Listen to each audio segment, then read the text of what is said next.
나라는 이미 분열되어 있고 사마리아는 이방인 취급을 했어요. 그리고 또한 선지자가 일어나지 않았고 거기는 나라가 존재했지만 예수님 오시는 그 시점까지 그 나라는 철저하게 로마의 속국이 되어 있어가지고 세금을 바쳐야만 했어요. 종교권은 주장이 달라서 분열이 되어 있는 상황이고 백성들은 경제의 고통에 아픔을 겪고 있었던 상황이고 선지자는 등장하지 않았고 재건되지 않는 그 시간은 계속 길어져만 갑니다. 분열된 나라는 통합이 되지 않고 철저하게 하나님의 보호가 있지 않는 것 같은 그런 시간들을 살아가고 있었어요. 그렇게 고통은 이어지고 그런 상황 속에 광야에서 외치는 자의 소리가 시작이 됩니다. 그게 누구죠? 세례 요한이라는 거예요. 세례 요한이 외치는 말씀이 어떤 말씀을 외쳤어요? 오늘 저와 여러분이 함께 읽었던 말씀, 회개하고 복음을 믿으라 그래요. 복음이라고 하는 개념이 뭐예요? 복된 소식이죠. 예수 그리스도를 믿을 만한 이유가 있는 복된 소식이에요. 너의 그 눈물에서, 너의 그 죄에서, 그 사망 권세에서, 너의 그 저주와 그 형벌에서 너를 건져낼 거라는 사실이에요.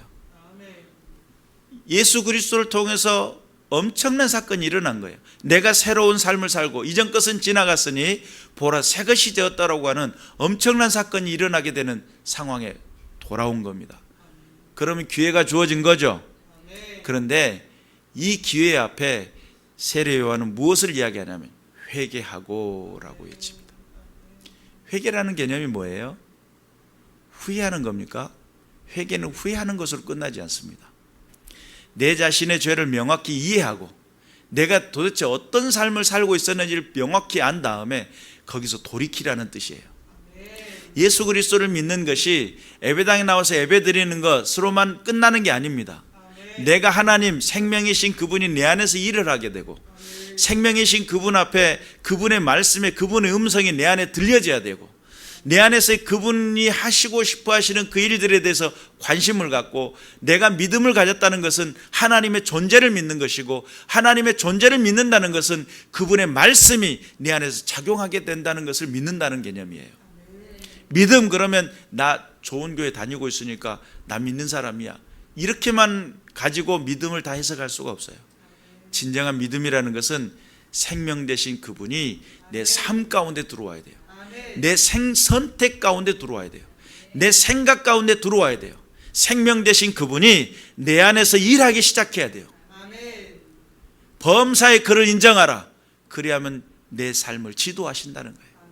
근데 우리의 인생 속에서 내가 과연 내 모든 범사에 그분을 앞장 세웠느냐, 그 모든 내 상황과 내 사건 속에 그분과 더불어 함께 논의했었느냐. 인격적이신 하나님이신데 내 고민을 듣고 싶으세요.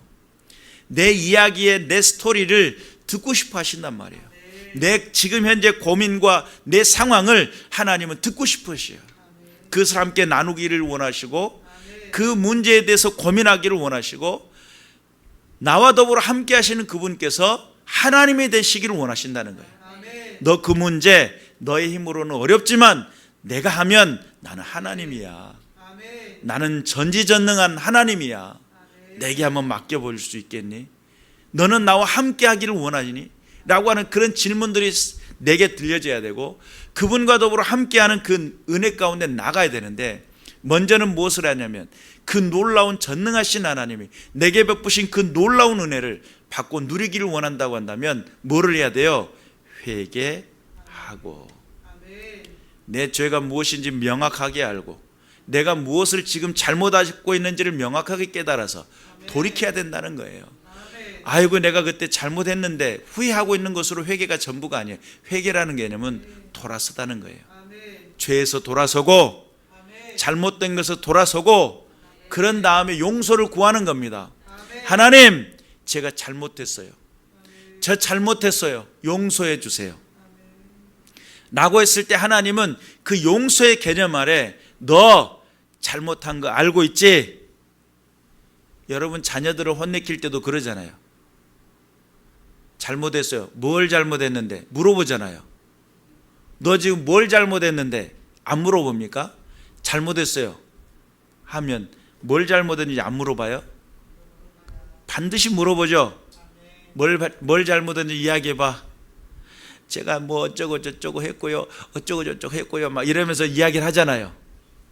그래, 그것 때문에 아빠가 엄청 화가 났는데 네가 그것을 알고 안 하겠다고 하니까 용서해 줄게. 거기서 용서가 시작이 되는 거예요. 근데 그냥 얼버무리고 덮어주는 그게 용서가 아니에요. 뭘 잘못했는지도 모르는데 그냥 덮어만 주면 그 용서가 아니란 말이에요. 하나님 앞에 깨어있어야 될 줄로 믿습니다. 세례 요한은 외쳤던 복음이 있습니다. 회개에 합당한 열매를 맺으라는 거예요. 너 회개했다고? 그러면 네가 돌아서서 삶을 어떻게 살아가고 있는지 합당한 열매를 보여라. 죄 가운데 있는 사람은 죄를 낳게 되게 돼 있어요. 예수 그리스도의 생명 안에 들어간 사람은 예수 그리스도의 생명을 낳게 돼 있어요. 생명은 생명의 작용이 일어나고요.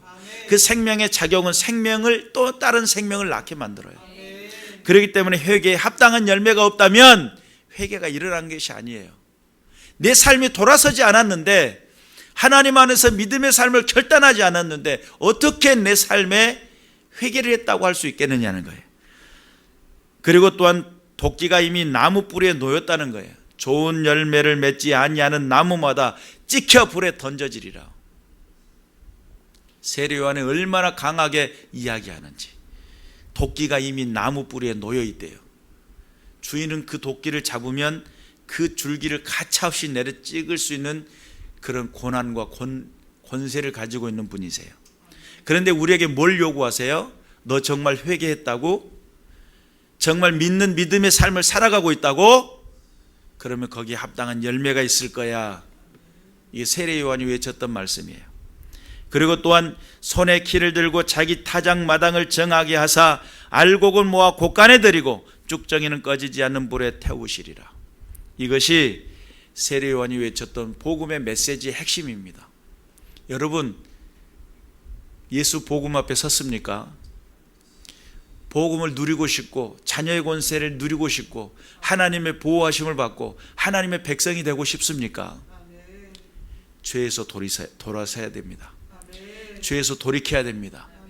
하나님 앞에 하나님이 원하시는 믿음의 자리에서 믿음의 반응이 일어나고 하나님의 영광을 드러내기 위해서 믿음의 선포가 일어나야 되며, 내가 주님의 뜻대로 살고 있음이 내 삶의 모든 영역 가운데 모든 범사에 하나님을 인정하고 그 십자가의 보혈의 그 피 묻은 손이 나와 함께함을 내 삶의 내 심령 속에 확증하고 하나님 나와 함께 계심에 대해서 늘 묵상하고 주의 뜻대로 살아가는 믿음의 군사들이 되셔서 하나님 앞에 영광을 돌려야 될 줄로 믿습니다.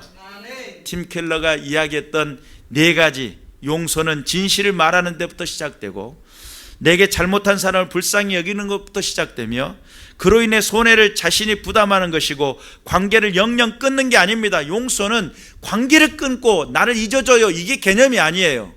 용서는 다시금 회복이 되고 회복된 것으로 연결되어서 화목이 되고 하나가 되는 개념으로 연결되는 부분이라는 사실을 깨달아야 될 줄로 믿습니다. 우리의 인생 속에 찾아오셔서 우리에게 회개를 말씀하시는 그 복음, 여러분, 복음이 내 안에 들어오면 누림이 일어납니다.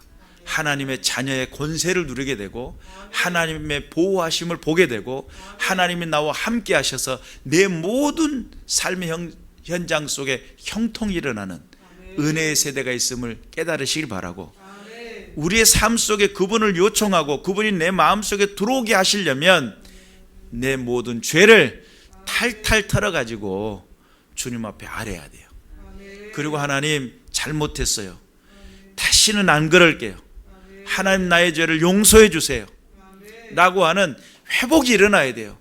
그러면 그것을 탈탈 털고 있는 그분 앞에 하나님은 피 묻은 손으로 나를 만져주시면서 정말 수고했다, 얼마나 힘들었냐, 내가 너와 함께 할게, 너의 삶 가운데 내 은혜가 흘러가기를 원한다, 나의 도움이 너의 삶 가운데 있기를 원한다, 나의 그 축복이 너의 삶 가운데 있기를 원한다, 나는 너와 더불어 임마누엘을 할 거야. 그런 은혜가 저 여러분의 삶 가운데 넘쳐나시기를 주님의 이름으로 축원합니다. 기도하겠습니다.